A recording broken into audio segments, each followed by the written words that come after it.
ആർക്കാണ് അല്ലാഹു ആ നരകത്തിന്റെ ചെലവ് വച്ചിരിക്കുന്നത്? ലിൽ മുസല്ലീൻ, നമസ്കരിക്കുന്നവർക്കാണ്.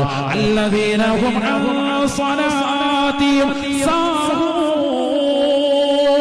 നമസ്കാരത്തെ അശ്രദ്ധമായി കാണുന്നവരാണ്, നമസ്കാരത്തെ നിസ്സാരമായി കാണുന്നതായ തലമുറയാണ്. കല്യാണത്തിന്റെ പേരിലാകട്ടെ, പന്തുകളിയുടെ പേരിലാകട്ടെ, ഏതെങ്കിലും ആഘോഷങ്ങളുടെ പേരിലാകട്ടെ, അതിനെതിരെ ആഘോഷങ്ങളുടെ പേരിലായിരുന്നാലും അല്ലാഹു എന്ന ജഗന്നിയന്താവായ പരിപാലകനാകുന്ന പടച്ചറപ്പിന് കൊടുക്കേണ്ടതായ നമസ്കാരം അത് 5 വഖത്ത് കൃത്യമായി നിർവഹിക്കണേ.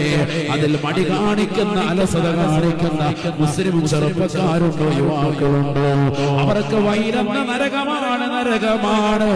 നരകത്തിന്റെ വാദിയാണ്, നരകത്തിന്റെ ഒരു കൂരാണതെന്ന് പരിശുദ്ധമായ ഖുർആൻ. അല്ലാഹു നമ്മളെ കാക്കുമാറാവട്ടെ.